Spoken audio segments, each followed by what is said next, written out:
कल हम लोगों ने चर्चा किया था मगध साम्राज्य के बारे में।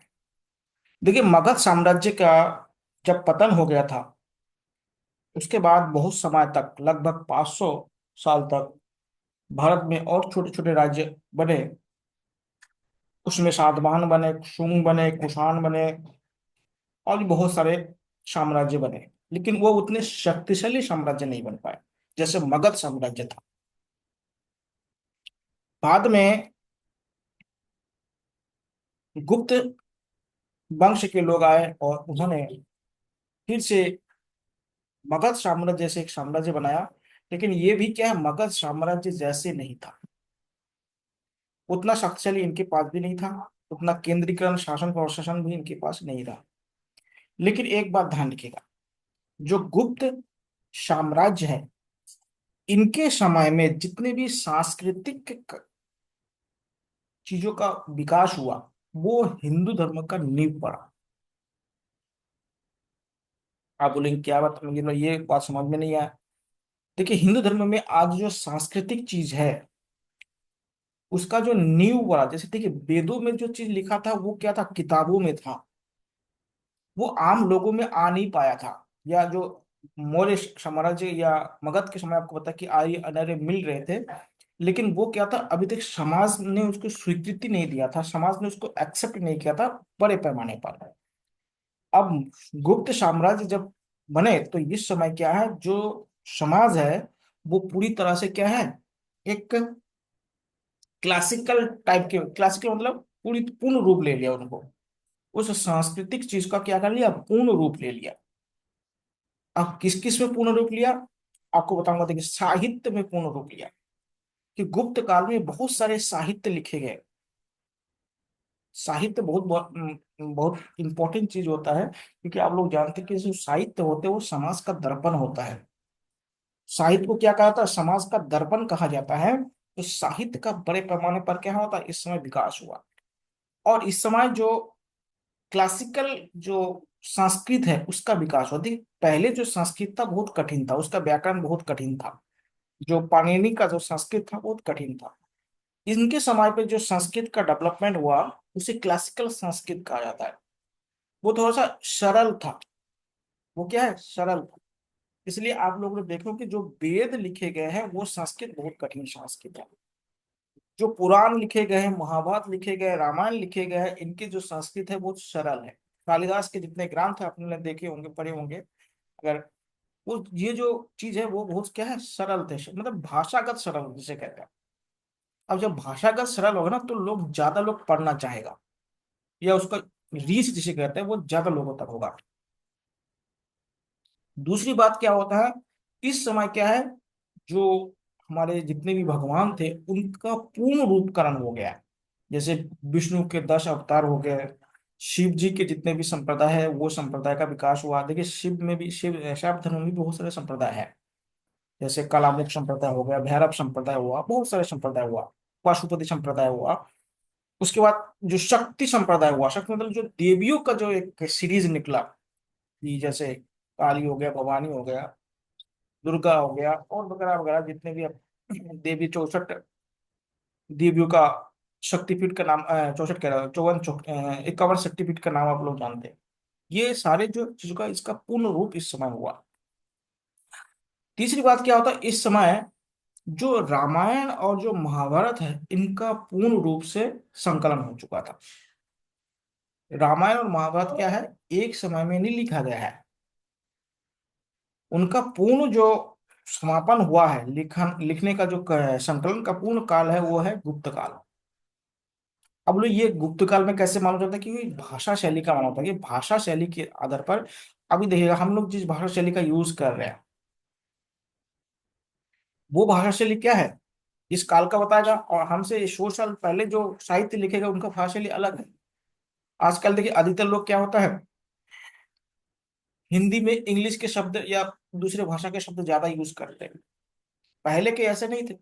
पहले, अब इससे पहले जाएगा तो उसमें उर्दू के ज्यादा शब्द इस्तेमाल होते थे, हिंदी के शब्द। तो ये सारी चीज क्या होता है, इस समय परिवर्तन हुआ। यानी जितने भी साहित्य का हुआ, चाहे महाकाव्य हुआ, ये बड़े बड़े जो साहित्य हुए, दूसरी बात क्या होता है, मंदिर निर्माण कला। देखिए इससे पहले मंदिर निर्माण नहीं हुआ करता था, मंदिर निर्माण कला का विकास डेवलपमेंट नहीं हुआ था पहले। एक तो मंदिर निर्माण कला और एक है मूर्ति वाला जो सीन है। देखिए पहले आप लोगों ने देखा होगा जितने भी पुराने मंदिर है उनमें मूर्तियां नहीं है। वो अलग है कि बाद में उसमें रखा गया है। मूर्तियां पहले नहीं हुआ करता मंदिरों में।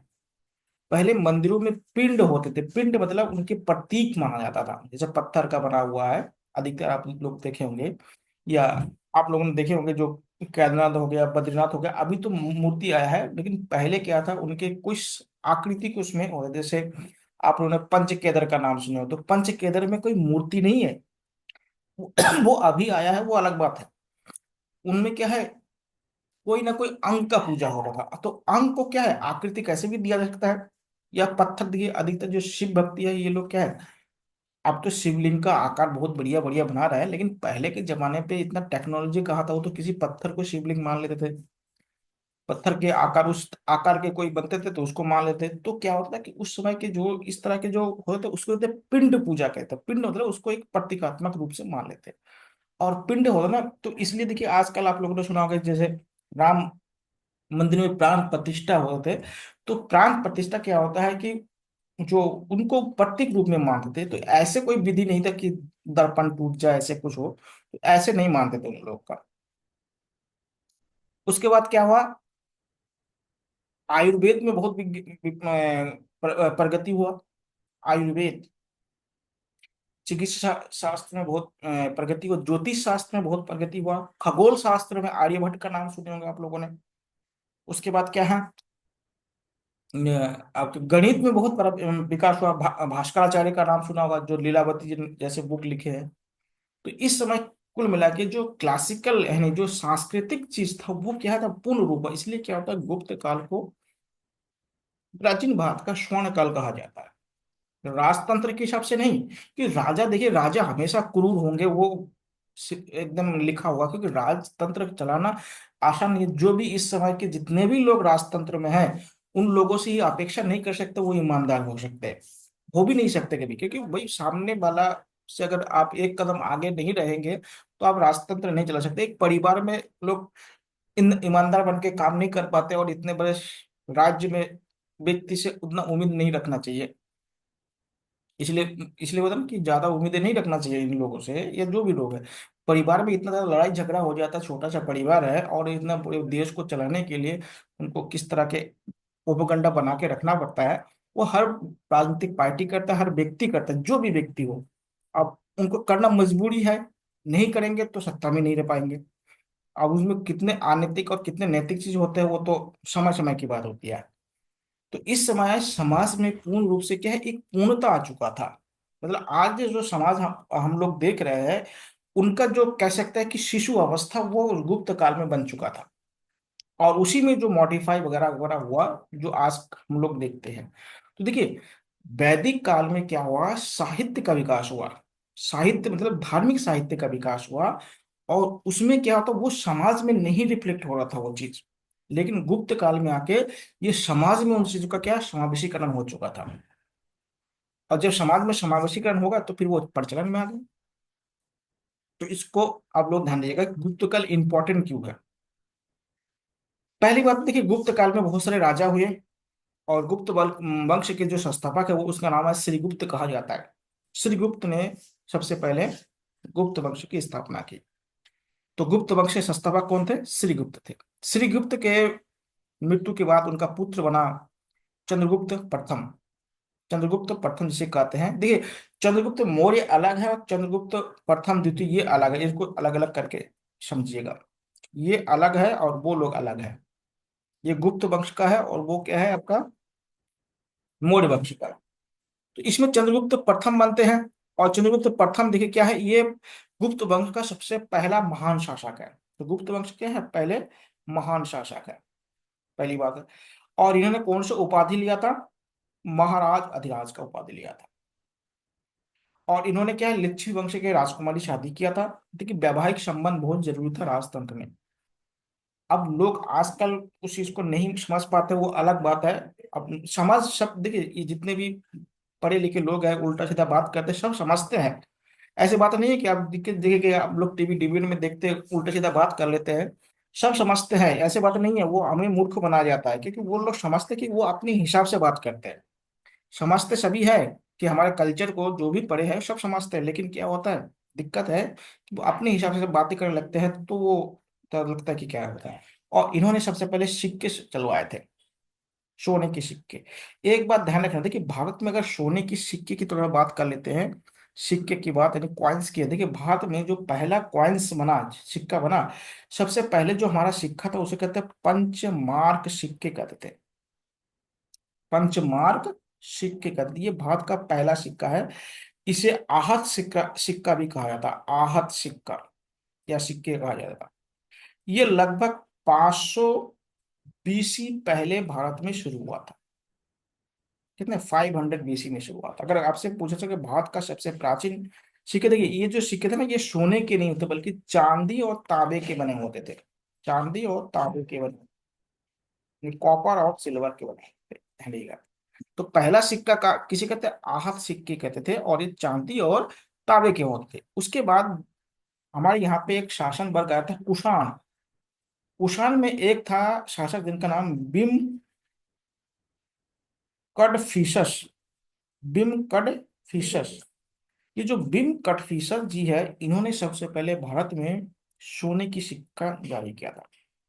सोने का सिक्का। तो सोने के सिक्के सबसे पहले जारी किसने किया था? कुषाण शासक थे, बिम कडफिसस ने। और गुप्त वंश में जो सोने के सिक्के थे, गुप्त वंश में जो सोने के सिक्के थे, सबसे शुद्ध सोने के सिक्के इनमें हुआ था। सबसे शुद्ध सोने के सिक्के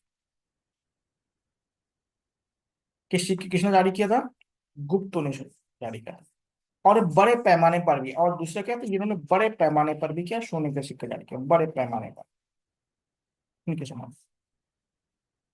एक बात ध्यान रखिएगा, अब देखिए शुद्ध सोने का सिक्के का मतलब होता है, आप लोग देखिए जो भी लोग हैं, आप लोग जब गहने वगैरह बनाते हैं या कोई भी बनाते हैं, तो उसमें देखिए कैरेट होता है। कैरेट की सबसे शुद्धता, सोने की शुद्धता किससे नापा जाता है? कैरेट से नापा जाता है।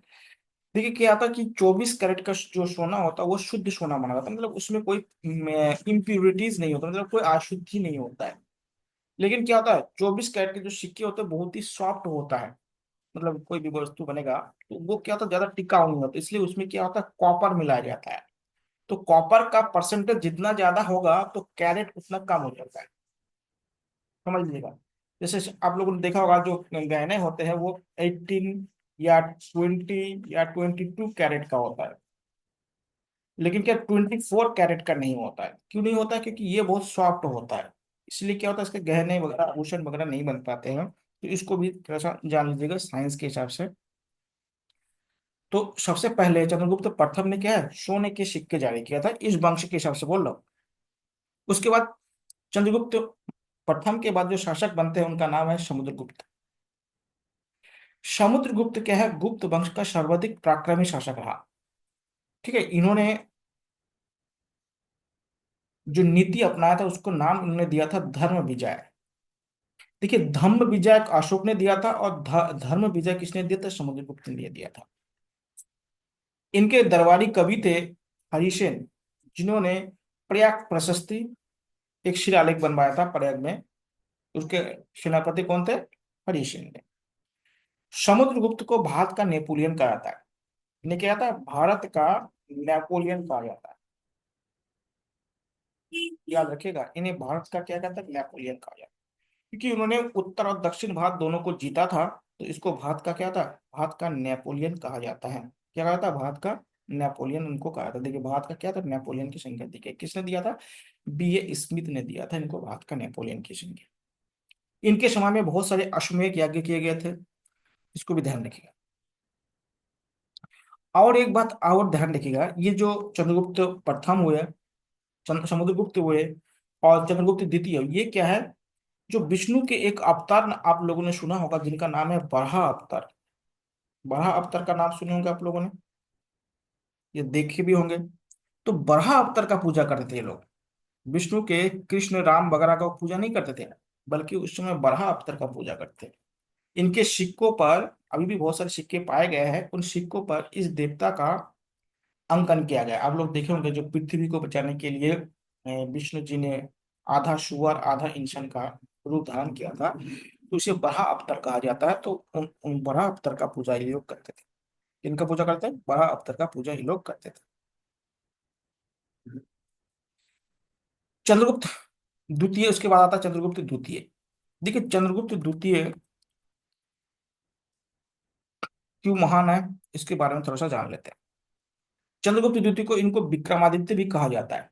क्या कहा जाता है? विक्रमादित्य भी कहा जाता है इनको, विक्रमादित्य। आप थोड़ा सा विक्रमादित्य के इतिहास जान लीजिएगा।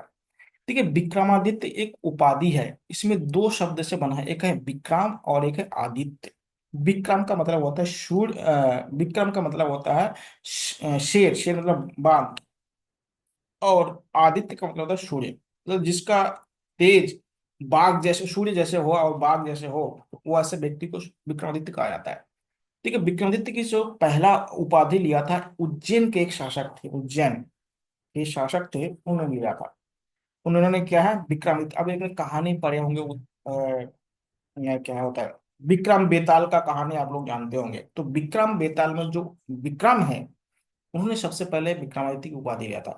और इनके बारे में थोड़ा सा और भी जानिए को, बहुत इंटरेस्टिंग है क्योंकि ये उत्तराखंड से भी कुछ जुड़ी हुई चीज है। ये जो उज्जैन के विक्रमादित्य थे, जिनका विक्रम बेताल में आप लोग कहानी सुनते हैं, विक्रमादित्य, इनके भाई थे भर्तहरि। इनके बड़े भाई का नाम क्या था? भर्तहरि। इन्होंने सबसे पहले हरिद्वार में हर की पेड़ी बनाए थे। इसलिए आपको बता रहा हूं, बहुत इंपॉर्टेंट चीज है। आप जानते हैं ना हरिद्वार का जो मुख्य घाट है उसको क्या कहते हैं? हर की पैड़ी। हर की पैड़ी को सबसे पहले किसने बनवाया था? भर्तहरि ने बनाया था। ये उज्जैन के शासक विक्रमादित्य के भाई थे। हरिद्वार में कहाँ पे हैं? हरिद्वार में जानते हैं सब लोग आपको। तो हर की पैड़ी किसने बनाया था? देखिए इतिहास को लिंक करके पढ़ेंगे तो बहुत इजी हो जाएगा। अगर उसको रटना चाहेंगे, किसी को रटाना चाहेंगे तो क्या है, आप तो क्या पूरा सिलेबस नहीं है। देखिए इतिहास को अगर 6 महीने तक अगर पढ़ेंगे बढ़िया से, तो इतिहास इतना बढ़िया सब्जेक्ट है। मतलब सब्जेक्ट कोई खराब नहीं होता है, तो उसको पढ़ने के लिए क्या होगा, थोड़ा सा टाइम भी चाहिए होता है। सारी चीजों को क्लियर करके पढ़ना बहुत जरूरी जरूरी है। इसलिए इतिहास को रटना नहीं चाहिए। पहले से लोग सोचते हैं कि इतिहास को रटा रह जाए, उसको बार बार उसको केवल पढ़ते रहिए, पढ़ते पढ़ते उसको याद हो जाएगा। हर की पैड़ी बनाया था, और हर की पैड़ी कहाँ पे है? हरिद्वार में। बाद में ये जो हर की पेड़ी है, इसका जो उद्धार किया था मान सिंह ने किया था। अकबर के दरबार में था ना मान सिंह, तो मान सिंह ने क्या है बाद में जाके इस हर की पेड़ी का क्या था, फिर से मरम्मत करवाया था। ये दोनों याद रखिएगा, तो आपको समझ में आएगा कि सबसे पहले विक्रमादित्य की उपाधि किसने लिया था? उज्जैन के साथ, इसको विक्रम बेताल कहते हैं। और एक बात यहाँ से एक चीज और समझ लीजिएगा, जो विक्रम का ये जो शासन है ना, आप लोगों ने एक संवत सुनी होगा, संवत, जिसे विक्रम संवत सुने होंगे। जो तिथि निकाला जाता है विक्रम संवत, जिसका शुरू कब हुआ है? 57-58 BC माना जाता है। आप लोग देखे होंगे ना भारत में कहीं पे भी कुछ चीज का उद्घाटन होता है, या जो पंचांग वगैरह देखा देखा जाता है, तो उसमें विक्रम संवत के हिसाब से देखा जाता है। तो ये शुरू हुआ था कब? किसने शुरू किया था? यही विक्रमादित्य ने शुरू किया था। इसको ध्यान देगा। दूसरा है शक संवत होता है, शक संवत। इसको शुरू किया था कुषाण शासक ने शुरू किया था। और इसका टाइम पीरियड कितना होता है? 78 AD होता है। एडी मतलब after death of Isa Masih. ठीक है, ध्यान दिएगा। और बीसी मतलब बिफोर ऑफ ईसा मसीह। और एक है गुप्त शासक, उन्होंने चंद्रगुप्त प्रथम है, इन्होंने भी एक संवत शुरू किया था जिसको गुप्त संवत कहते हैं। यह है 319-20 AD। ये देखिए ये जो शक संवत है ना, इसे भारतीय कैलेंडर यानी हमारे जो सरकारी कैलेंडर है वो इसी पर निर्भर है। देखिए हमारे जो क्या होता है, जो धार्मिक कैलेंडर है वो ये इस पर निर्भर करता है। आप लोग जब शादी ब्याह होता है या कोई फेस्टिवल वगैरह होता है, उसको जो उसको मैच करते हैं तो किससे करते हैं? विक्रम संवत से करते हैं। और जो भारत सरकार के जो कैलेंडर है उसको क्या कहते हैं, शक संवत कहते हैं। और शक संवत का पहला महीना कौन सा होता है, अभी आने वाला है चैत महीना। तो चैत महीना को हमारे यहाँ नया साल कहा जाता है। हिंदू कैलेंडर के अनुसार नया साल कौन सा है, भारत मतलब हिंदू कैलेंडर नहीं, भारतीय कैलेंडर के अनुसार। तो भारतीय कैलेंडर के अनुसार नया साल क्या है, चैत महीना होता है। तो ये शक संवत होता है, इसको ध्यान रखिएगा। तो शक संवत हो गया, ये विक्रम संवत हो गया, या गुप्त संवत हो गया। तो ये क्या होता है, इसका पहला महीना क्या होता है, चैत महीना होता है, अभी आने वाला है। तो ये भी छोटे मोटे चीज आप लोग जानकारी रखिए, कभी कभी क्वेश्चन पूछ जाता है। ऐसे क्वेश्चन ज्यादा पूछ जाते हैं जो थोड़ा सा कल्चर से जुड़े होते हैं और बहुत कम लोगों को मालूम होते हैं। तो विक्रमादित्य समझना है कि विक्रमादित्य क्या है, एक उपाधि है। और किसने धारण किया था, चंद्रगुप्त द्वितीय ने किया था। देखिए इनको शाकाहारी कहा था, जो शक शासक थे तो वो लोग आक्रमण किया, तो उनको मारने का काम किया था शाकाहारी। इनको शाकाहारी भी कहा जाता है। इनके उन्होंने क्या है, अपने भाई रामगुप्त को मारकर क्या होता है, उसकी पत्नी के साथ शादी करके क्या होता है, वो राजगद्दी को प्राप्त किया था। तो ये भी उनको माना जाता है। तो ध्यान दिएगा। तो चंद्रगुप्त द्वितीय के बारे में इनको शाकाहारी भी कहा जाता है, यानी विक्रांति की उपाधि लिया था। इसमें बहुत सारे अश्वमेध यज्ञ भी किए थे और अपने भाई की हत्या करके राजगद्दी पर भी बैठा था। इन्होंने बहुत सारे सिक्के भी चलाए थे। तो ये इनके बारे में जान लिएगा। इसके बाद आता है कुमारगुप्त प्रथम। तो ये कुमारगुप्त प्रथम गुप्त काल में सर्वाधिक शिलालेख इनका पाया गया है। सर्वाधिक क्या पाया गया, शिलालेख इनका पाया गया। शिलालेख इनका पाया गया। सर्वाधिक शिलालेख क्या है, देखिए सर्वाधिक शिलालेख कुमारगुप्त के मिले हैं। ठीक है, पहली बात तो यह है। दूसरी बात क्या है, इन्होंने जो नालंदा विश्वविद्यालय है, जो नालंदा, पहले वो महाविहार था बाद में विश्वविद्यालय बना, तो नालंदा जो विश्वविद्यालय है उसका निर्माण इन्होंने किया था। नालंदा विश्वविद्यालय कहाँ में है, बिहार में है। अगर आपसे पूछा कि नालंदा विश्वविद्यालय का निर्माण किसने किया था, तो नालंदा विश्वविद्यालय का जो निर्माण किया था वो किसने किया था, कुमारगुप्त प्रथम ने किया था। लिखा हुआ है नालंदा विश्वविद्यालय के निर्माण किया था, स्थापना का श्रेय। तो नालंदा विश्वविद्यालय में किसका अध्ययन होते हैं, जो महायान संप्रदाय है ना, बौद्ध धर्म में आपको दो संप्रदाय बताया था, जो महायान बौद्ध धर्म के संप्रदाय, इनका अध्ययन होते हैं। ध्यान दीजिएगा, नालंदा विश्वविद्यालय। और एक बात और जानिएगा, जो नालंदा विश्वविद्यालय है ये भारत का पहला आवासीय विश्वविद्यालय है। विश्वविद्यालय आवासीय समझते हैं जहाँ पे लोग रह के अध्ययन करते थे, जिसको हॉस्टल कह सकते हैं, छात्रावास जिसे कहते हैं। तो भारत का पहला आवासीय विश्वविद्यालय कौन सा है, नालंदा विश्वविद्यालय। और यहाँ पे किसका अध्ययन होते हैं, महायान अध्ययन होते हैं। बाद में नालंदा विश्वविद्यालय को जलाया था कि काकी खिलजी ने इसको जला दिया था। बाद में एक आक्रमणकारी आया था, बख्तियार खिलजी ने इनको जला दिया था। बख्तियार खिलजी ने इनको मतलब नालंदा विश्वविद्यालय को जला दिया था। इसको भी याद रखिएगा।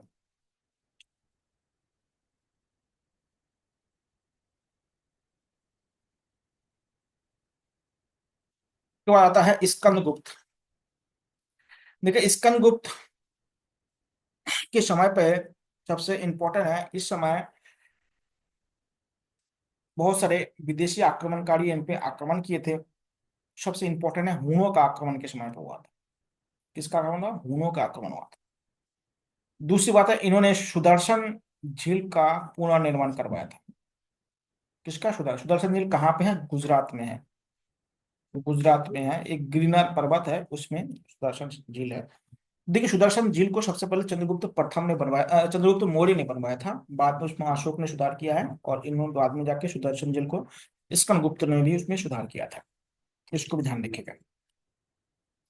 दूसरी बात, गुप्त काल में पहली बार, देखिए गुप्त काल के अन्य जो शासक थे उनका उतना ज्यादा इंपॉर्टेंट नहीं है, तो ये शासन का कालक्रम है।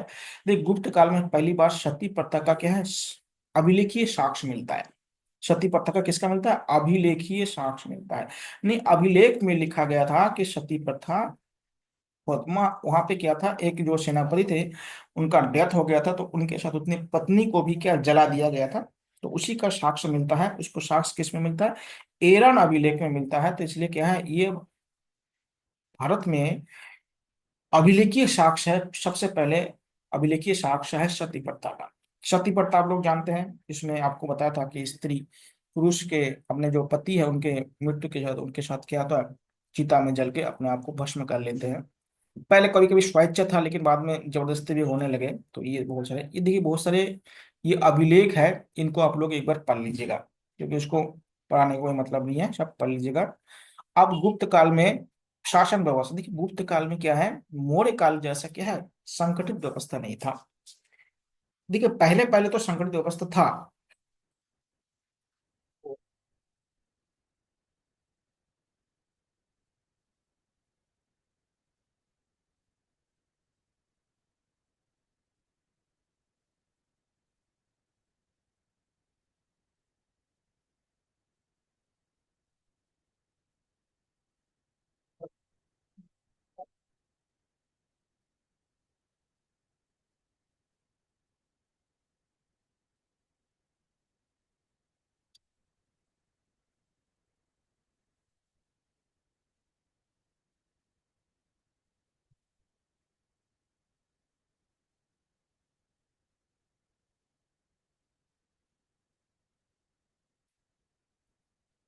तो आपको बता रहा था कि गुप्त काल में क्या है, व्यवस्था क्या था, बहुत ही केंद्रीकृत नहीं रह गया था। पहले के शासक थोड़ा सा शक्तिशाली थे, लेकिन बाद में शासन व्यवस्था थोड़ा सा कमजोर पड़ने लगे थे। क्यों कमजोर पड़ने लगे, उसके बहुत सारे कारण थे। कारण ये था, आपको बताते कि गुप्त मौर्य काल के बाद क्या है, मौर्य काल से क्या, आर्य और अनेरों का मेल जोल बनने लगे। और गुप्त काल में आते आते क्या है, जो विदेश व्यापार है वो थोड़ा सा कमजोर पड़ने लगे। और विदेश व्यापार अगर कमजोर पड़ेगा ना, तो देखिए विदेश व्यापार से क्या आता है, सोने चांदी आते हैं, जिससे राजा की राजकोष भरा रहता था। आज भी देखिए अगर भारत का विदेश व्यापार खत्म कर दे तो भारत का बर्बाद हो जाएगा। उस समय भी ऐसा था। लेकिन क्या होता है कि गुप्त काल में जैसे जैसे राजा कमजोर होते गए, तो राजा अपने गुटबाजी करने लगे। तो गुटबाजी करने के कारण क्या था, अपने जो ज्यादा विश्वास पात्र जो व्यक्ति था उनको ज्यादा पद देने लगे। एक व्यक्ति को तीन चार पद देने लगे। अब जब एक व्यक्ति को तीन चार पद देंगे, तो उनका वेतन भी बहुत ज्यादा होने लगेंगे। और विदेश व्यापार जब कमजोर होने लगे, तो इससे क्या हुआ कि पहले तो उस व्यक्ति का शक्ति बहुत बढ़ने लगा। तो व्यक्ति का क्या था, जो पदाधिकारी थे उनका शक्ति बहुत ज्यादा बढ़ने लगा। तो बढ़ने लगे तो वो क्या है, एक नया व्यवस्था बनने लगा जिसको कहते हैं सामंतवाद कहते हैं। सामंत मतलब राजा के अंदर राजा, जैसे एक महाराजा हुआ उसके नीचे और राजा हुआ। देखिए क्या हुआ गुप्त काल में, जब एक व्यक्ति को ज्यादा पद मिलने लगे तो ऊपर महाराजा हुआ, महाराजा और इसके नीचे राजा होने लगे। अब राजा का क्या था, महाराजा की शक्ति कमजोर हो जाएगा, क्योंकि राजा जब हो जाएगा तो महाराज की शक्ति कमजोर होगा। इसका देखिए, इसी का प्रतीक रूप आप लोग देख सकते हैं कि इस समय हमारे धार्मिक व्यवस्था में भी परिवर्तन हुआ। देखिए हमारे धार्मिक व्यवस्था में एक मुख्य देवता होते थे, आप भी देखिएगा मंदिरों में होता है, एक मुख्य देवता होते हैं, और उनके नीचे क्या होता है, उनके अन्य सहायक देवता होते हैं। ये जो कॉन्सेप्ट आया ना, ये क्या है, व्यवस्था से आया है। ये मतलब क्या है, कोई बनाया नहीं है। सहायक देवता होते हैं। जैसे आप लोग देखिए कोई भी मंदिर जाइएगा, बड़े मंदिर में, तो जैसे मान लीजिए शिव जी का मंदिर है या विष्णु जी का मंदिर है, कोई भी मंदिर है, तो ये क्या बड़े देवता है, मुख्य देवता है। और उनके इर्द गिर्द बहुत सारे क्या है, और भी छोटे छोटे मंदिर बनाए जाते हैं। जैसे आप जागेश्वर मंदिर में जाकर देखिएगा, बहुत सारे मंदिर इस तरह से बने हुए हैं। तो वो व्यवस्था कैसा है, समाज देखिए, ये जितने भी चीज बनता है समाज में पहले डेवलप होता है, फिर वो रिफ्लेक्ट होता है धार्मिक व्यवस्था, क्योंकि समाज बहुत बड़ा व्यवस्था होता है। तो इस समय क्या है, राजा हुआ, तो ये जो छोटे राजा हुआ ना, इसको कहते हैं सामंत कहने। सामंत या सामान्य भाषा में आप कह सकते हैं राजा या जमींदार कह सकते हैं। और दूसरी बात है कि गुप्त वंश में क्या होता है, ये लोग ज्यादा धार्मिक व्यक्ति थे। जैसे अशोक, बिंदुसार और चंद्रगुप्त, ये लोग ज्यादा धार्मिक नहीं थे। एक परिवार के लोग ने कितने अलग अलग धर्मों को अपनाया, तो कोई धर्म पर उतना विश्वास नहीं करते। अब लोग होते हैं कि अशोक तो धर्म पर उतना विश्वास भी नहीं करते। वो तो धर्म धर्म को इसलिए विश्वास कर रहे थे कि एक सामंजस्य बनाए रखने के लिए वो होते थे। लेकिन गुप्त वंश के राजा थोड़ा सा ज्यादा धार्मिक व्यक्ति थे। और ये अधिकतर क्या था, वैष्णव धर्म को मानते थे, यानी विष्णु के जितने भी अवतार हैं उनको ज्यादा मानते थे। जब कोई धार्मिक व्यक्ति हो जाएगा ना, तो धार्मिक व्यक्ति होगा तो ये क्या करेंगे, जो पुरोहित वर्ग होंगे उनको दान करेंगे। पुरोहितों को क्या करेंगे, पुरोहित को क्या करेंगे, दान करेंगे, और दान में क्या देंगे, भूमि दान। भारत में जो भूमि दान की व्यवस्था शुरू हुआ ना, ये गुप्त काल से शुरू हुआ। आज भी आप लोग देखेंगे, जब भी कई यज्ञ वगैरह होते हैं तो क्या होता है, छोटा सा मिट्टी का टुकड़ा ब्राह्मण यानी पुरोहित को, ब्राह्मण मतलब पुरोहित जो पूजा पाठ करवाते हैं उनको दिया जाता है। तो ये जो भूमि दान का जो कंसेप्ट आया है, ये गुप्त काल से आया है। आज बोले आज क्यों नहीं देता, आज कोई भूमि उतना, एक तो बहुत ज्यादा महंगा हो गया है भूमि, और दूसरी बात है कि आज रेवेन्यू का स्रोत नहीं है भूमि। पहले जमाने में क्या था, जो रेवेन्यू का मेन स्रोत था वो था भूमि। तो अब क्या है, जो बड़े बड़े पुरोहित होते थे उनको जो यज्ञ वगैरह करते, जैसे अश्वमेध यज्ञ किसी ने करवा दिया, तो उस अश्वमेध यज्ञ करने वाले जो पुरोहित होते थे उनको क्या हजार मतलब बहुत सारे जमीन दी जाती थी। लेकिन राजा भी बहुत चालाक निकले। जमीन क्या होता, अन्य क्षेत्र में दिया जाने लगा, जहाँ पे क्या है आर्य लोग निवास नहीं करते, जंगलों में के इस इधर उधर देने लगे।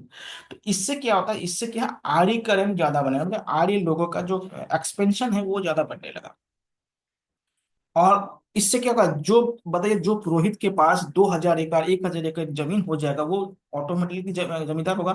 और देखिए, जो पुरोहित जमीन लेगा दान में, वो तो खुद खेती तो करी नहीं करेंगे ना, क्योंकि उनका भाई इतना बड़ा साम्राज्य, वो क्यों खेती करेगा, तो उनकी खेती में कोई बटाईदार आ जाएगा। और बटाईदार मतलब होगा, तो बटाईदार आएगा तो उसमें जमींदार बनेगा। तो इस तरह से व्यवस्था क्या है, दिक्कत आने लगा। तो क्या होगा, विदेश व्यापार में इससे दिक्कत आने लगी। भूमि दान से राजा की शक्ति कमजोर होने लगे, और राजा की शक्ति जब कमजोर होने लगे तो उस राजा के नीचे और छोटे छोटे राजा बनने लगे। और इसे सामंतवाद कहते हैं, जैसे मुख्य देवता और उन देवताओं के नीचे क्या अन्य सहायक देवता होते हैं, उसी तरह से हमारे सामाजिक व्यवस्था में भी या राजनीतिक व्यवस्था में भी गुप्त काल में इस तरह का व्यवस्था होने लग गए थे। और इससे देखिए क्या हुआ, इससे समाज में इससे समाज में बहुत बड़ा आर्थिक क्या है, तंगी आने लगा। और गुप्त काल के लास्ट लास्ट में अगर आप इतिहास को पढ़ेंगे तो उस इतिहास में तो सिक्के भी नहीं बन रहे थे। जो कोड़ी होता ना, कोड़ी जो कोड़ी वगैरह से खेलते हैं, पूजा पाठ में इस्तेमाल करते हैं, उनसे क्या था, विनिमय का काम होते थे। कि देखिए, जब ज्यादा राजा बन जाएंगे, छोटे छोटे राजा बन जाएंगे ना, तो क्या होगा, देखिए एक राज्य इतना है और दूसरा राज्य इतना, तो इस राज्य से इस राज्य में जब आएंगे तो यहाँ पे टैक्स लगेगा। तो जो व्यापारी होगा, ऐसे बहुत सारे छोटे छोटे राज्य जब बन जाएंगे ना, तो व्यापारी को क्या है, इतना ज्यादा टैक्स देंगे तो व्यापारी को लाभ कैसे होगा। ना देखिए, भारत में जीएसटी क्यों लाया गया, क्योंकि इस टैक्स को कम करने की तो लाया गया था। अगर ये सभी मिलके एक राज्य बने तो इसमें टैक्स कहीं कहीं देना ही नहीं पड़ेगा, तो व्यापारी लोगों को ज्यादा लाभ होगा तो व्यापार करने जाएंगे। तो लेकिन यहाँ पे यहाँ टैक्स दो, यहाँ टैक्स दो, और भी जगह पे टैक्स दो। इससे क्या होगा, व्यापारी लोगों को क्या, विदेश व्यापार में बहुत ज्यादा या देशी व्यापारी में बहुत ज्यादा दिक्कतें आने लगे। और इससे क्या होगा, राज्य में आर्थिक तंगी शुरू हो गया। देखिए, ये नहीं है कि विदेशी जो आक्रमणकारी आए भारत को ऐसे नहीं जीता है, कहीं ना कहीं यहाँ के जो राजतंत्र है या व्यवस्था था उसमें कमियां रहा होगा, तभी जीते हैं। ऐसे नहीं कि कभी कभी भारत के लोग भी विदेशों में जीते, जैसे चोल शासकों ने ये पूरा जो इंडो चीन होता है इनको जीता था, ऐसे नहीं है। लेकिन क्या होगा, जब भारत में जीतने के इनमें कारण क्या था कि यहाँ के राजा राजतंत्र जब खराब होने लगे, कमजोर पड़ने लगे, तभी आए हैं। जब यहाँ के राजतंत्र मजबूत रहे होंगे तब कोई आक्रमणकारी नहीं आए, और वो आए भी होंगे तो जीत नहीं पाए। यहाँ जैसे कमजोर पड़ जाते हैं तभी लोग जीतते थे। एक तो ये हो गया। दूसरी बात क्या होगा, अब देखिए, जब शासन व्यवस्था कमजोर पड़ने लगे तो राजा बड़े बड़े उपाधि लेना शुरू कर दिया। आपको बोला ना कि जैसे लोग व्यक्ति कमजोर पड़ने लगे ना, तो अपना पुराना वंशज ढूंढते हैं कि मेरे वंश में लोग इतने महान थे, ये थे वो थे, हमारे ये ऐसे ऐसे बातें आने लगते हैं। जब व्यक्ति खुद सक्षम हो जाता है तो ऐसे बातें नहीं करते हैं। तो यहाँ पे क्या है, राजा खुद क्या है, कमजोर पड़ने लगे तो बड़े बड़े उपाधि, जैसे महाराज अधिराज, विक्रमादित्य, महापराक्रमी, ऐसे बहुत सारे उपाधि लेना इन लोगों ने शुरू किया। ये देख, गुप्त काल के प्रमुख अधिकारी और उनके कार्य इसमें दे रखे हैं, आप इसको पढ़ लीजिएगा। जैसे कुमारामात्य का मतलब होता है सर्वोच्च प्रशासन अधिकारी, महादंड नायक का न्यायाधीश कहते हैं, महासंधि विग्राहक युद्ध अधिकारी होते हैं। तो ये सारे क्या है आपको दे रखे, इसको ध्यान दीजिएगा। अब आता है इस समय के विकास, सांस्कृतिक विकास जिसे कहते हैं, ये इंपॉर्टेंट है, इसमें क्वेश्चन पूछेंगे। पहला है गणित और खगोल विज्ञान। देखिए, भारत में पहले ये माना जाता था कि इसमें बहुत सारे समय के वैज्ञानिक हुए और ज्योतिष ज्योतिष के बहुत बड़े ज्ञाता हुए। लेकिन क्या है, समस्या यह था कि इनके जो बीच में जो मध्यकाल आ गया था, तो इनके जो आविष्कार हुआ था वो उतना उनको प्रगति नहीं मिल पाया। इनमें आर्यभट्ट का नाम सुने होंगे आप लोगों ने, बारामिहिर का नाम सुने होंगे आपने, ब्रह्मगुप्त का नाम सुने होंगे आप लोगों ने।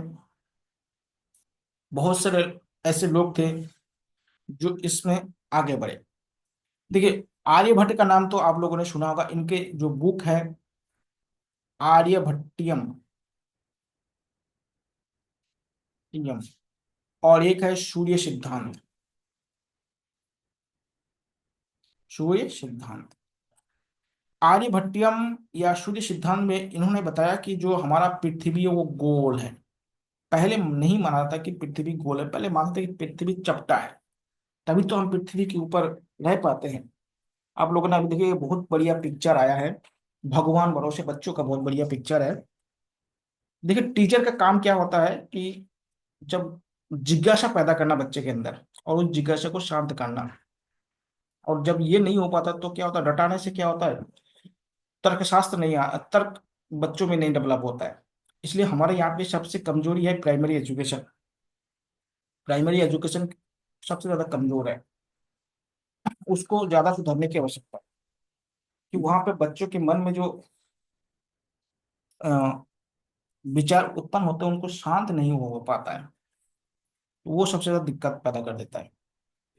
तो पहले मानते हैं कि पृथ्वी क्या है, चपटा है। और आप लोगों ने धार्मिक ग्रंथों में पढ़े होंगे कि शेष नाग के सिर पे बैठा हुआ है, ऐसे वगैरह बहुत सारा वो कहानियां हैं। लेकिन आर्यभट्ट ने बोला कि पृथ्वी गोल है। अब देखिए, ये कहना उस समय के लिए बहुत बड़ा क्रांतिकारी कदम होते हैं। क्योंकि जब धार्मिक व्यक्ति सभी लोग ये मानते हैं कि पृथ्वी चपटा है, अब एक व्यक्ति अगर बोल दे कि पृथ्वी गोल है, तो समझ सकते हैं कितना बड़ा क्रांतिकारी विचार है वो। आज नहीं समझ में आता, उस समय देखिए आप लोग जानते हैं कि जब ये यूरोप में ये बात बताया गया है कि जो जो सूर्य है वो सेंटर में है, और पृथ्वी क्या था उसके चारों ओर क्या था, रोटेट कर रहा है। तो वहां पे बहुत सारे लोगों को क्या है, फांसी भी दे दिया गया, जो चर के माध्यम से। तो भारत में भी ऐसा हुआ होगा, बहुत विरोध झेलना पड़ा। लेकिन भारत में क्या डाइवर्सिटी बहुत ज्यादा है, इसलिए क्या होता है, उतना विरोध नहीं हो पाता है। तो इन्होंने बोला कि पृथ्वी क्या है, गोल है। और क्या है, जो पृथ्वी क्या होता है, सूर्य के चारों ओर क्या करते हैं, रोटेट करते हैं। सूर्य है और उसके चारों ओर क्या है, रोशन होता है। उसी कारण क्या होता है, सूर्य ग्रहण और चंद्र ग्रहण होते हैं। सूर्य ग्रहण और चंद्र ग्रहण होते हैं। पहले क्या मानते हैं, आप लोगों ने कहानी सुनी होंगे, समुद्र मंथन से क्या निकला था, अमृत निकला था, उसमें से राहु केतु बने थे, और राहु केतु उनको खा जाते हैं और ऐसे होते थे। हम लोग बचपन में बहुत सुने। अब ये बहुत मतलब अकॉर्डिंग टू साइंस वो गलत है, लेकिन क्या है, जब घर में इस तरह से माहौल हो, समाज में माहौल हो, तो फिर क्या होता है, लोग उसको सत्य मानने भी लग जाते हैं। तो सूर्य ग्रहण और चंद्र ग्रहण की पहली बार जो व्याख्या की है वो आर्यभट्ट ने किया है। और आर्यभट्ट ने सबसे पहला कि पृथ्वी गोल है, ना कि चपटा है। तो ये बहुत बड़ी क्रांतिकारी बात है, उस समय के हिसाब से बहुत बड़ी क्रांतिकारी बात है। तो इसको समझिएगा। तो आर्य क्या है, ज्योतिष शास्त्र थे और खगोल शास्त्र दोनों के ज्ञाता थे। बराबर में बहुत सारे ग्रंथ लिखे हैं। इनके 6 ग्रंथ बहुत फेमस है। कौन कौन सा है, पंच सिद्धांतिका, विवाह पटल, योग माया, वृत संहिता, वृत संहिता। इनके 5 ग्रंथ बहुत ज्यादा महत्वपूर्ण है, इस पर ध्यान दीजिएगा। और ये क्या है, ज्योतिष शास्त्र के विद्वान थे। उसके बाद आता है ब्रह्मगुप्त। तो ब्रह्मगुप्त में ने भी बहुत सारे पुस्तक लिखे, जिसमें ब्रह्म संहिता बहुत इंपॉर्टेंट है, इसको भी ध्यान रखिएगा। तो इस समय के ये खगोल शास्त्र थे। और इसके साथ साथ एक चीज और समझिएगा, इस समय लोगों ने लौकिक साहित्य पर भी लिखे। लौकिक मतलब यहाँ के जो साहित्य थे उन पर भी बहुत सारे बुक लिखे गए। बहुत सारे बुक इस समय लिखे गए। देखिए, लौकिक साहित्य में आप लोगों ने नाम सुने होंगे कालिदास जी का। कि कालिदास जी संस्कृत के बहुत बड़े क्या थे, विद्वान थे। यानी संस्कृत के जो पद्य के बहुत बड़े विद्वान थे। ठीक है, संस्कृत के दो विज्ञान है, एक पद्य में कालिदास महान थे, और गद्य में आगे आप बढ़ेंगे, बाणभट्ट का नाम सुने होंगे।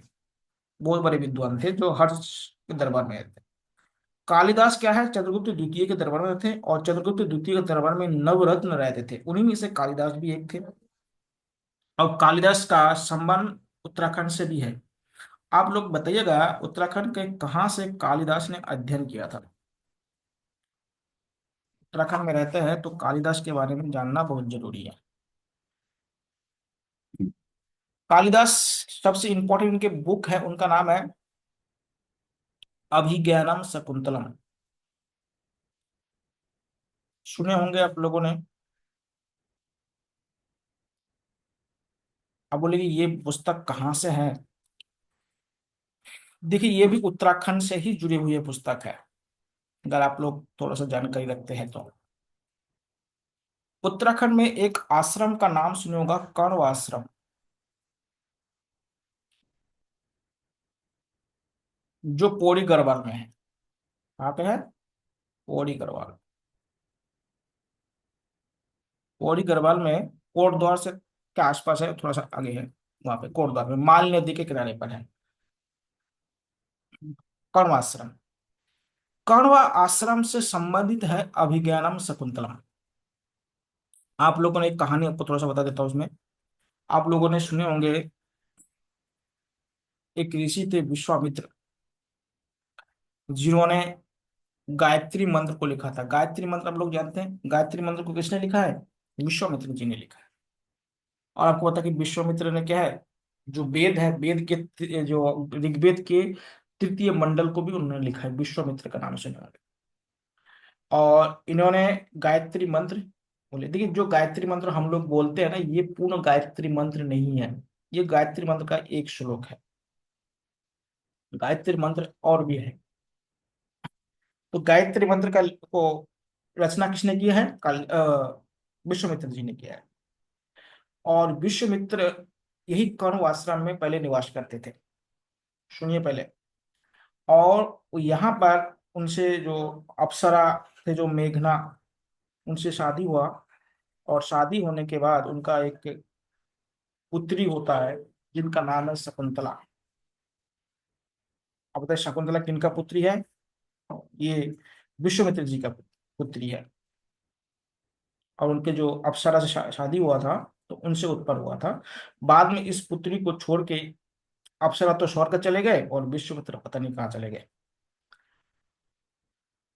तो बाद में वो जो लड़की थी, उससे लड़की उस कन्या का पालन पोषण कण्व ऋषि ने किया था।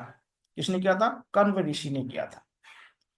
कण्व ऋषि जब किए थे, तो वहां पे जब शकुंतला बड़ी हुई, तो उस समय के जो हस्तिनापुर के राजा थे, शांतनु करके, तो वो शिकार करने के लिए इन क्षेत्रों में आए थे। और उसी में उनका शादी ब्याह हो जाता है, एक कहानी आप लोगों को सुने होंगे। तो उसमें क्या हुआ, उनसे विवाह होते बाद में शकुंतला से भरत नाम का एक बेटा होता है, जिसके नाम पे माना जाता है कि भारत का नाम भारत पड़ा। तो ये सारे कहानी कहाँ से जुड़े हैं, कण्व आश्रम से जुड़े हुए हैं। तो कालिदास भी क्या है, इस कर्ण आश्रम में क्या है, शिक्षा ग्रहण किए थे, इसको ध्यान रखिएगा। तो ये बहुत इंपॉर्टेंट है। तो एक तो कालिदास का एक बहुत ही देखिए सबसे चर्चित पुस्तक यही है कालिदास का। उसके बाद मेघदूतम का नाम सुनिए होगा, मेघदूतम। मेघदूत में आप लोग देखिए, ये मेघदूत क्या है, ये प्रेम प्रधान उनके ग्रंथ है। इसमें अप्सरा और जो मेघों के बीच में वर्णन है। बहुत बढ़िया कहानी है, कभी मन करे तो पढ़ लीजिएगा। तो ये दो पुस्तक तो ये हो गया, मेघदूतम, अभिज्ञानम शकुंतलम। दूसरा है इनका जो बुक है, रघुवंशम। रघुवंशम हो गया। अगला जो उनका बुक है, उनका है मालविका अग्निमित्रम। मालविका अग्निमित्रम। अगला है ऋतु संहार। ये सब इनके बुक है। तो इसमें शकुंतलम वाला बुक सबसे इंपॉर्टेंट है, उसको याद करके रखिएगा। तो कालिदास तो संस्कृत के बहुत बड़े विद्वान थे, आप लोग जानते हैं उनका कहानी पहले किताबों में था, अब पता नहीं आजकल एक किताबों से एक चीजों को हटा क्यों दिया है समझ में नहीं आता। आजकल पता नहीं किताबों पे क्या क्या डाल रखे हैं। उसके बाद इस समय आप लोगों ने एक बहुत बढ़िया पुस्तक का नाम सुने होंगे जो हर व्यक्ति को पढ़ना चाहिए, वो लिखा है विष्णु शास्त्री। विष्णु शास्त्री ने एक बुक पढ़ा है जिनको कहते हैं पंचतंत्र। पंचतंत्र हर व्यक्ति को पढ़ना चाहिए, ये बहुत ही बढ़िया है। भारत का एकमात्र ऐसा बुक है जो सर्वाधिक विदेशी भाषाओं में अनुवाद हुआ है, लेकिन भारत के लोग नहीं पढ़ते, विदेश के लोग पढ़ लेते हैं। देखिए भारत में सबसे ज्यादा गलतियां यह है कि हम अपने ग्रंथों के जो अच्छी चीजों को नहीं पढ़ते हैं, उनमें से गंदगी है। अरे वो कोई पुस्तक लिखा होगा तो व्यक्ति का मनोभाव जैसे रहा होगा उनमें कुछ चीजें आ ही जाता है। अब जैसे मनुस्मृति में बहुत बहुत से लोग बोलते हैं कि ठीक है, पूरा मनुस्मृति जो नहीं पढ़ेंगे उसमें से एक श्लोक निकल के अगर बता देंगे तो फिर वो दिक्कत पैदा करेंगे ना। अब मनुस्मृति में 2700 श्लोक है, अब समझ लीजिएगा, और उसमें एक दो श्लोक चार पांच श्लोक अगर गलती हो गया उसमें, कोई ऊंच नीच हो गया तो उनको सुधारना चाहिए। अब उसी को लेकर हम रोज लड़ाई झगड़ा करेंगे और फिर मारकाट करेंगे। तो पंचतंत्र हर व्यक्ति को पढ़ना चाहिए, लोगों में ये सबसे कमी है। और विदेशों अंग्रेजों ने आके इन सारे ग्रंथों का अनुवाद करके इन लोगों ने, देखिए हमारे इन सब ग्रंथों का क्या होना चाहिए, केस स्टडी बच्चों को पढ़ाना चाहिए कि इनसे हमने सीखा क्या। ये रटने वाला बुक बुक नहीं है, इनसे हमने सीखा क्या, ये होना होना चाहिए। लेकिन क्या है, इनको अनर्थ कर देते लोग, कुछ सीखते नहीं है बल्कि कल रटते हैं। रटना और सीखना अंतर है। तो इसको केस स्टडी, देखिए रामायण महाभारत जितने भी ये अच्छे अच्छे बुक है, इनका अगर केस स्टडी अगर स्कूलों बच्चों में अगर घरों में समाज में अगर इनको सिखाया जाए तो शायद तार्किकता और ज्यादा आएगा लोगों में। तो पंचतंत्र किसने लिखा है, विष्णु शास्त्री ने लिखा है, बहुत बढ़िया बुक है, दुनिया के भारत का ऐसा बुक है जो सबसे ज्यादा विदेशी भाषाओं में अनुवादित है। उसके बाद आता है एक और बुक, बहुत फेमस बुक है जिसे कामसूत्र कहते हैं। लोग कामसूत्र को गलत नजरिए से देखते हैं। कामसूत्र में क्या है, कला है। आप लोग जानते हैं भारत में 64 प्रकार के कलाओं का उल्लेख किया गया है इस बुक में। आप लोग जानते हैं कृष्ण को क्या है, कलाओं का देवता कहा जाता है। तो 64 कलाओं का अब कृष्ण को पूछते हैं, लेकिन कामसूत्र पढ़ने में लोगों को दिक्कत होने लगता है। उसमें कला के बारे में है, आर्ट के बारे में है, केवल उसमें जो लोग गलत सोचते हैं वो नहीं है। पढ़ेंगे तभी तो समझ में आएगा, नहीं पढ़ेंगे तो फिर गलत सोच लेंगे। तो इसमें कला के बारे में है। किसने लिखा है, बादशायन ने लिखा है। वात्स्यायन जी का कामसूत्र बहुत बढ़िया किताब है उस समय के लिए। कला कला जानना बहुत जरूरी है। आज देखिए कला, अब देखिए विदेशों वालों ने कला बना चित्र वगैरह बना बना के कितना कमा रहा है, कर रहे हैं, और हम लोग कहाँ पीछे पड़े हुए हैं। उसके बाद आता है आपका किरत कृता अर्जुनियम। किरत अर्जुनियम, आप लोग जानते हैं, जब कृष्ण जी को डेथ हुआ था तो एक किरत ने उनको तीर मारा था। इसको लिखा है भारवी ने। तो ऐसे बहुत सारे महान महान और भी ग्रंथ है, ये तो मैंने कम बोला, और भी बहुत सारे ग्रंथ है जो इस समय लिखे गए थे, जो क्या है, लोग को जानना चाहिए, पढ़ना चाहिए। उनमें जो अच्छी चीजों को निकलना, हम लोग क्या होता है जो नेगेटिव है उनको ज्यादा ध्यान देते हैं, जो अच्छी चीज है उनमें ज्यादा ध्यान देना चाहिए, लेकिन वो ध्यान नहीं देते। तो इसको ध्यान रखिएगा। तो ये सारे बुक क्या है, इसी समय लिखे गए हैं। रामायण महाभारत का क्या है, अंतिम रूप से संकलन इसी में हुआ है, आपको अभी बता रहा हूँ। जो रामायण और जो महाभारत है, ये जो रामायण है और जो महाभारत है, इनका संकलन कहाँ हुआ था, गुप्त में पूरा हुआ। देखिए रामायण में क्या है, पहले केवल 12,000 श्लोक थे, वर्तमान के रामायण में 24,000 श्लोक है। उसी प्रकार महाभारत को पहले महाभारत नहीं कहा जाता। देखिए महाभारत में पहले क्या था, महाभारत में पहले 24,000 श्लोक थे, 24,000 श्लोक। और इसको जय संहिता कहा जाता था, जय संहिता। वर्तमान में 1 लाख श्लोक है इसमें, 1 लाख श्लोक। अब इसे क्या कहा गया है, महाभारत कहा गया है। तो सब क्या है, धीरे धीरे सब में परिवर्तन हुआ है जैसे रूप। और आप लोग जानते हैं कि भारत में एक रामायण नहीं है, भारत में 24 से ज्यादा रामायण है। दक्षिण भारत के रामायण पढ़ेंगे तो आप उत्तर भारत के लोग माथा पीट लेंगे। दक्षिण भारत के रामायण में क्या है, रावण को हीरो बनाया गया कि रावण, राम को वहां जाने की आवश्यकता क्या था। दक्षिण भारत के रामायण अलग है, उत्तर भारत के रामायण अलग है, बंगाल के रामायण अलग है, तमिल के रामायण अलग है, महाराष्ट्र के रामायण अलग है। विदेशों में बहुत से रामायण लिखे गए, उनमें भी क्या है, अलग अलग उनका रूपन। आप आंध्र प्रदेश में जाइएगा तो वहां पे जो रावण के जो मामा जी का जो साम्राज्य था, जिसको मरीच कहते थे, मानते हैं वहां पे। तो वहां पे क्या है, उत्तर भारत के लोगों को, मतलब इस नाम के लोगों को उतना महत्व नहीं देते। अब श्रीलंका में आप जाइएगा तो श्रीलंका के लोगों को मालूम ही नहीं कि यहाँ पे रावण भी थे कहीं। अब तो क्यों कि श्रीलंका के लोग हिंदू धर्म मानते नहीं, तो उनको कैसे मालूम होगा कि यहाँ पे रावण रहते होंगे। श्रीलंका के, अब तो टूरिज्म के कारण वहां पे लोग भी चालाक हो गए कि लोग आते हैं और पैसे बहुत मिल जाते हैं। तो आजकल उन्होंने भी एक धंधा बना लिया। आज से 100 साल पहले श्रीलंका के लोगों को ही मालूम नहीं था कि राम भी कोई चीज है और रावण भी कोई चीज है और यहाँ पे सोने की लंका भी रहा होगा। देखिए ये क्या है, मैथोलॉजी है। मैथोलॉजी कितना सच कितना झूठ है, उनमें जो केस स्टडी है उनको हमें ज्यादा याद रखना चाहिए। और मैथोलॉजी कितना सही है कितना गलत है वो अलग मैटर है। तो ध्यान दीजिएगा।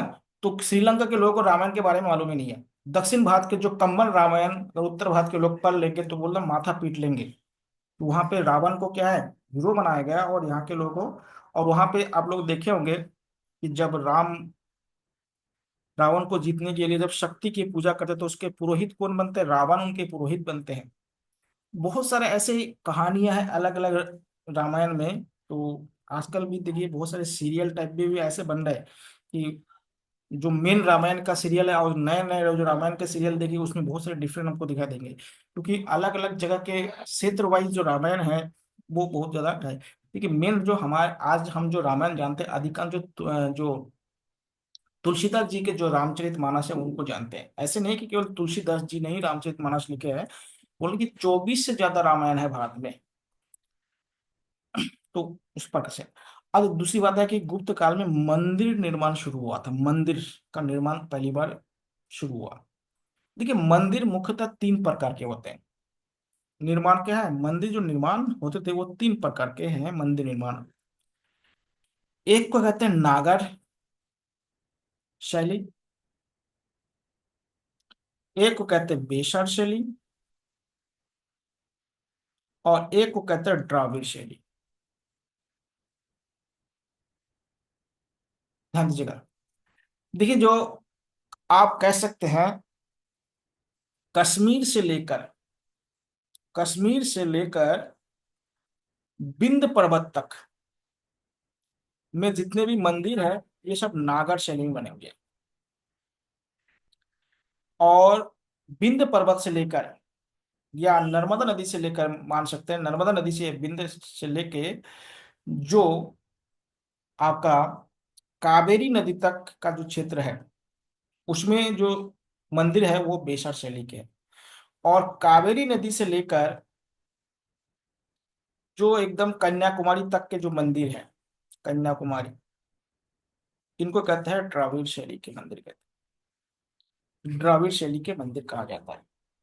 तो भारत में मंदिर निर्माण कला शुरू कब हुआ था, गुप्त काल में शुरू हुआ था। और भारत में मंदिर निर्माण जो कला वो 3 प्रकार है मुख्यतः, नागर शैली, बेसर शैली, द्रविड़। देखिए नागर शैली और द्रविड़ शैली शुद्ध शैली है, और बेसर शैली क्या है, नागर शैली और द्रविड़ शैली का मिक्स शैली है, यानी मिश्रण है उसमें। तो शुद्ध शैली कौन सा है, नागर शैली और द्राविड़ शैली। उत्तर भारत के जितने भी मंदिर आप लोग देखते हैं ये सब नागर शैली का, लगभग एक दो को छोड़ के जो विशेष रूप से बनाया गया वो अलग बात है, लगभग सब नागर शैली के मंदिर है। दक्षिण यानी जो एकदम दक्षिण के जो मंदिर है वो सब क्या है, द्राविड़ शैली के मंदिर है। और जो जो इसे कहते हैं दक्कन कहते हैं, दक्कन में जो मंदिर है वो बेसर शैली के मंदिर है। सभी नहीं है, मतलब एक मतलब 100% मंदिर बोलिएगा, अधिकांश मंदिर की बात बोल रहा हूँ। आप लोग ने अभी देखिए क्वेश्चन पूछ सकते हैं कि जब अभी राम मंदिर बना है वो किस शैली का मंदिर है, तो वही नागर, ये उत्तर भारत में होगा तो नागर शैली का ही बनेगा। उत्तर भारत होगा तो नागर शैली का। आप लोग उत्तर भारत में चाहे उसको आप केदारनाथ, बद्रीनाथ या जितने भी मंदिर आप लोग देखते हैं, ये सब नागर शैली के मंदिर है। कुछ मंदिरों को छोड़ के 100% मत बताइएगा कि सब नागर शैली के हैं। कुछ मंदिर को छोड़ के जो विशेष रूप से बनाए गए हैं। देखिए नागर शैली के जो मंदिर है, इसकी कुछ विशेषता तो देखिए आपसे पूछेंगे नहीं, लेकिन फिर भी आपको बता देता हूँ। नागर शैली के जो मंदिर है, इसकी जो शिखर होते हैं, शिखर आप लोग देखिए मंदिरों में शिखर होते हैं। देखिए मंदिरों में मुख्यतः क्या होता है, आजकल तो बहुत सारे डिजाइन हो गए हैं, लेकिन पुराने मंदिरों की बात बोल रहा हूँ। देखिए पुराने मंदिर में सबसे इंपॉर्टेंट है, यहाँ पे क्या होता है, गर्भगृह होते हैं। गर्भगृह में मुख्य देवता को विराजे जाते हैं। जो गर्भगृह होते हैं उसमें कौन से देवता होते हैं, मुख्य मंदिर के मुख्य देवता होते हैं। गर्भगृह यह होगा। गर्भगृह के चारों ओर क्या होता है, उनको चक्कर लगाने के लिए, उनको करने के लिए एक क्या होता है, पर दक्षिणा पथ होते हैं। सब जानते हैं, आप लोग मंदिर गए होंगे, सब देखे होंगे प्रदक्षिणा पथ। क्योंकि देखिए मंदिर में जब तक आप क्या होता है, उसका प्रदक्षिणा नहीं करते तो पूजा परिपूर्ण नहीं माना जाता है, अकॉर्डिंग टू हिंदू धर्म के अनुसार। इसलिए मंदिरों में प्रदक्षिणा पथ होना जरूरी है। प्राचीन मंदिरों में सब में मिल जाएंगे आप। आजकल जगह कम है तो नहीं बन पाता, वो अलग मैटर है। प्रदक्षिणा पथ होना चाहिए, ध्यान दीजिएगा। तो पहला क्या है, गर्भगृह होना चाहिए जहां पे मूर्ति रखी जाए, यानी गर्भ में जो भी मूर्ति होगा, जो भी रखी जाए प्रतीकात्मक रूप से या मूर्ति रखी जाए। दूसरी ये क्या होता है, एक बड़े से चबूतरा चबूतरा पर होता है, ऊंचाई पर होना चाहिए। मंदिर क्या होता है, उसकी जो इसे कहते हैं स्टेज होता है, वो ऊंचा पे होना चाहिए, वो नहीं नीचे नहीं होना चाहिए, बहुत ऊंचा पे होना चाहिए। पहली बात है। अब इसमें क्या होता है, शिखर होते हैं। मंदिर में देखे होंगे शिखर। शिखर क्या होता है, नागर शैली के जो मंदिर होता है उसका शिखर क्या है, ढाल बहुत तीव्र होना चाहिए। ये शिखर क्या है, शिखर का ढाल क्या होना चाहिए, बहुत ही तीव्र होना चाहिए। और ये शिखर पे कोई क्या है, डिजाइन भी नहीं होता है, एकदम शिखर खड़े खड़े होते हैं। शिखर के ऊपर क्या होता है, यहाँ पे कलश रखा जाता है। और कलश के साथ साथ आजकल एक और प्रतीकात्मक होता है, झंडा रखा जाता है। कलश क्यों रखा जाता है, देखिए समझ लीजिएगा। ये कलश जंत्र किसका प्रतीक है, ये अमृत का प्रतीक है भाई। समुद्र मंथन से कलश में क्या निकला था, अमृत निकला था। तो मंदिर जो स्थान होता है वो अमृत जैसे स्थान होता है, मतलब पवित्र स्थान होता है। और झंडा क्यों होता है, झंडा आप जानते हैं ये हनुमान जी का प्रतीक है। आजकल झंडा बहुत होता है, पहले कलश हुआ करता था, आजकल झंडा भी उसमें लगाए जाते हैं। तो ये क्या है, झंडा किसका प्रतीक है, हनुमान जी का प्रतीक है, इसको इसमें भी स्थापित किया जाता है। तो कलश का महत्व बहुत इंपॉर्टेंट है, क्योंकि कलश को अमृत माना जाता है। अब कुंभ मेला हुआ है, इसमें भी क्या है, कलश का बहुत बड़ा योगदान है। तो इस तरह के जो मंदिर होते हैं उसको नागर शैली के मंदिर होते हैं। और नागर शैली के मंदिर में ये सामने एक क्या होता है, द्वार होते हैं, नहीं इसको क्या होता है, प्रवेश द्वार कहा जाता है, प्रवेश द्वार। तो इस तरह के मंदिर। और एक है कि मंदिरों में कहीं कहीं पे जलाशय भी पाए जाते हैं, लेकिन दक्षिण भारत के मंदिरों में जलाशय ज्यादा पाए जाते हैं। जलाशय का मतलब कि क्या होता है, मंदिर में जब भी पूजा वगैरह होता है ना, तो मंदिरों में क्या होता है, ऊर्जा ज्यादा होता है। एक बात ध्यान दीजिएगा, मंदिरों का मेन क्या होता है, ऊर्जा ज्यादा। अब बोलिए ऊर्जा क्यों ज्यादा होता है, क्योंकि मंदिरों में अभी आपको लोगों को पता है कि मंत्र का जप होता है। और बहुत सारे साधक लोग इसमें होते हैं जो बहुत दिनों से तपस्या करते हैं, मंत्र का बहुत सारे सिद्ध करते हैं। तो इसलिए यहाँ पे ऊर्जा बहुत उच्च कोटि के होते हैं। इसलिए मंदिर क्या होता है, इसलिए आप लोग देखे होंगे मंदिरों में जब भी लोग जाते हैं तो नहा के जाते हैं। और सुबह और शाम को ही पूजा होता है। जब सूर्य बहुत तेज होता है तब मंदिरों में पूजा नहीं होते हैं। आप बोलेंगे ऐसा क्यों होता है, क्योंकि ऊर्जा है। एक ऊर्जा तो मंदिरों में ऑटोमेटिक है, और दूसरा ऊर्जा अगर आपको सूर्य से मिलने लगेंगे तो आदमी क्या होगा, बेहोश भी हो सकते हैं, अकॉर्डिंग टू मैथोलॉजी। और ऐसे भी होता है क्योंकि भाई धूप हो जाएगा तो मंदिर में अधिकतर बिना खाए उपवास में जाते हैं, तो चक्कर आना स्वाभाविक चीज हो सकता है। तो इसलिए इसलिए मंदिरों में आप लोग देखेंगे जो होते हैं, मेनली गीले गीले कपड़े में जाना सबसे अच्छा माना जाता है। जो मतलब जिस कपड़े में कोई नहाते हैं या जो गीला होता है, क्योंकि ऊर्जा बहुत होता है, तो उस ऊर्जा को एब्जॉर्ब करना बहुत जरूरी है। तो इसलिए क्या होता है, मंदिरों में हमेशा नहा के जाने का प्रथा यही है, क्योंकि मंदिर साइड में क्या होता है, एनर्जी बहुत ज्यादा होता है। एक तो ये है। अब देखते हैं हम द्राविड़ शैली के, देखते हैं।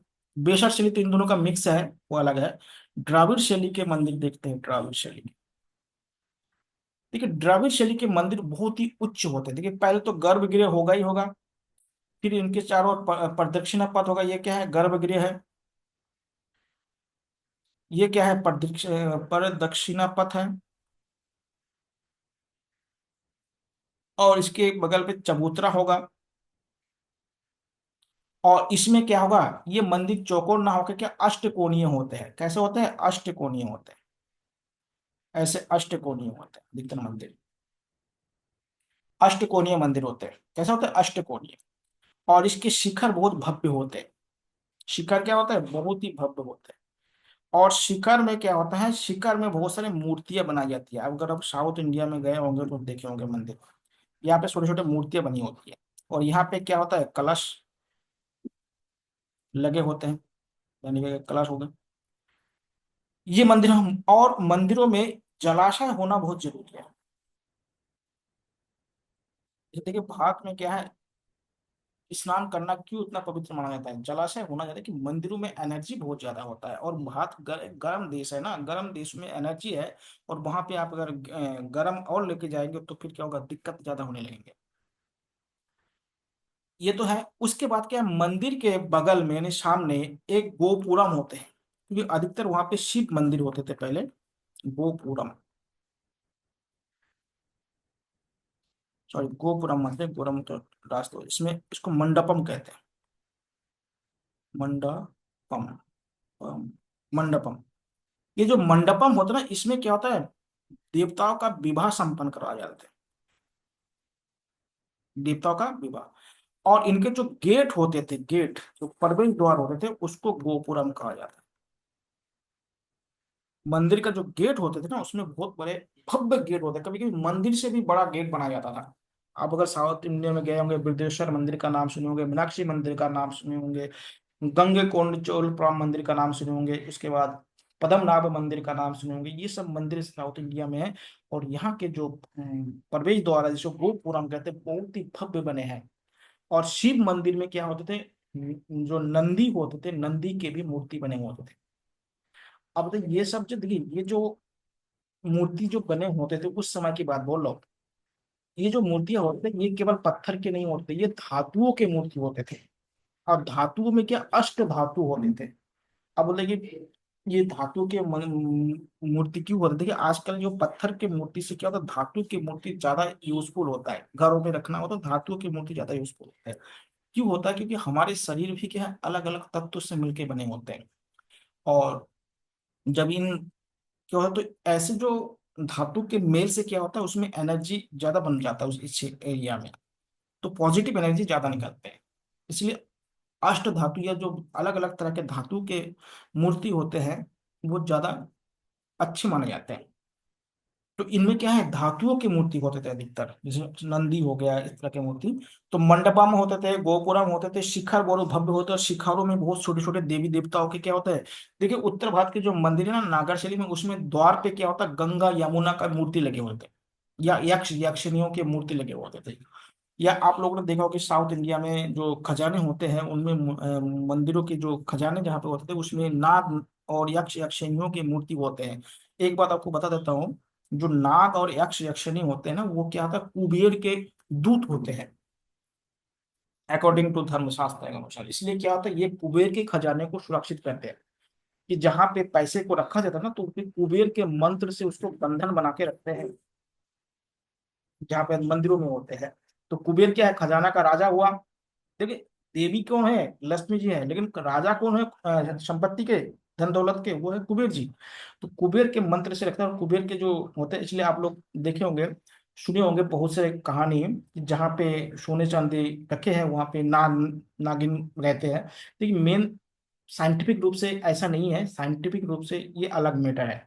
साइंटिफिक से आप जानते हैं कि जो इस तरह के सरीसृप होते हैं, सरीसृप मतलब जिसको रेप्टाइल्स कहते हैं, ये क्या होता है, कोल्ड ब्लडेड एनिमल होते हैं, इनको गर्मी चाहिए होता है।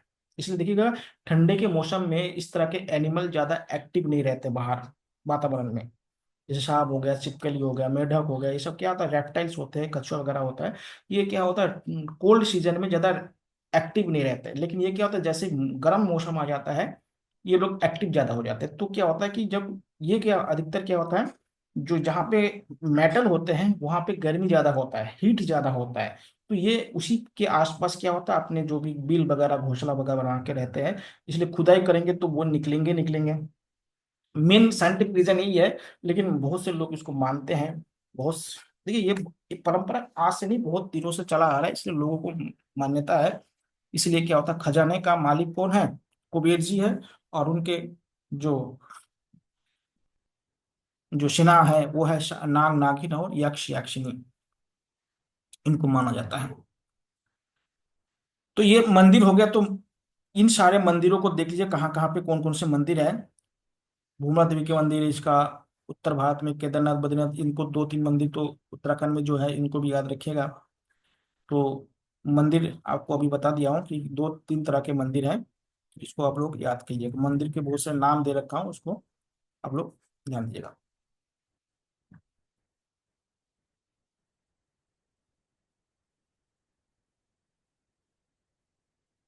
अगला देखिएगा चिकित्सा एवं धातु कर्म, आयुर्वेद जिसे कह सकते हैं। देखिए वैदिक काल में ही आयुर्वेद, अथर्ववेद में इसका उल्लेख आपको बता दिया था। लेकिन इस समय देखिएगा बहुत अच्छे अच्छे ग्रंथ लिखे गए, जैसे अष्टांग संग्रह, अष्टांग हृदय संहिता, ये सब बहुत ही इंपॉर्टेंट जो बुक है। उसका हस्त आयुर्वेद, ये बहुत सारे अलग अलग बुक लिखे गए हैं जिनमें चिकित्सा के बारे में हुआ। आप लोगों ने चरक संहिता के नाम सुने होंगे, चरक संहिता। देखिए चरक संहिता में पहली बार शल्य चिकित्सा के बारे में बताया गया था।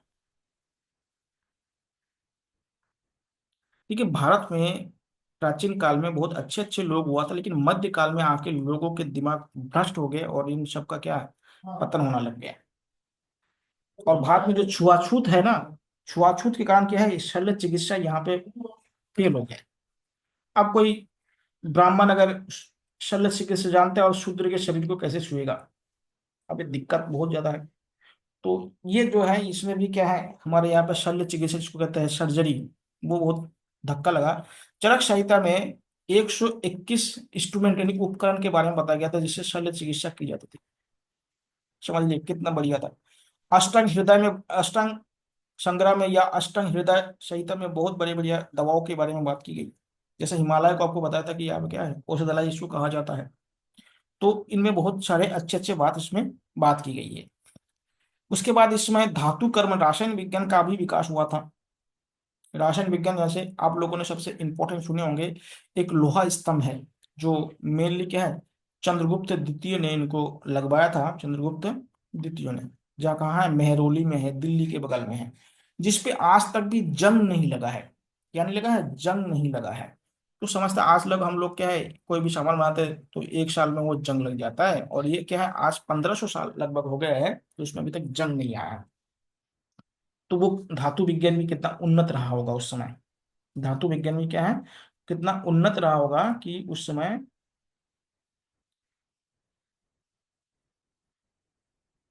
कि जो लोहा है उसमें अभी तक जंग नहीं लगा है। तो इस प्रकार से जो मौर्य काल है और जो गुप्त काल है, मौर्य काल में क्या है, राजनीतिक रूप से ज्यादा विकास हुआ था। लेकिन गुप्त काल में सांस्कृतिक और धार्मिक विकास बहुत तेजी से हुआ। इसको ध्यान रखिएगा, दो शब्द याद रखेगा। मौर्य काल में राजनीतिक उन्नति बहुत ज्यादा हुआ, राजनीतिक विकास बहुत तेजी से हुआ। लेकिन गुप्त काल में क्या है, सांस्कृतिक धार्मिक और सामाजिक जो विकास हुआ बहुत हुआ। और भारत में जो आज का जो आधारभूत है, समाज का जो धार्मिक का जो आधारभूत माना जाता है, उसका नींव गुप्त काल ही माना जाता है। क्यों माना था? गुप्त, क्योंकि मौर्य काल में धर्म में स्थायित्व नहीं था। लेकिन गुप्त काल में क्या है, धर्म में स्थायित्व आ गया, समाज में स्थायित्व आ गया था। लोग क्या है, एक ही धर्म को ज्यादा प्राथमिकता देने लगे। और इसमें और भी लौकिक और पारलौकिक के बहुत सारे ग्रंथ लिखे गए हैं, जो आपकी सारे ग्रंथों के बारे में आपको बताया हूँ। तो इसके अतिरिक्त भी आपका अगर कोई क्वेश्चन है तो आप लोग पूछ सकते हैं। तो ये हो गया आपका गुप्त काल, यानी आपका गुप्त काल हो गया। और एंशियंट इंडिया में आपके जितने चैप्टर थे वो आपके खत्म होंगे। कल आपसे होंगे तो आपको बायोलॉजी से शुरू करेंगे आप लोग को।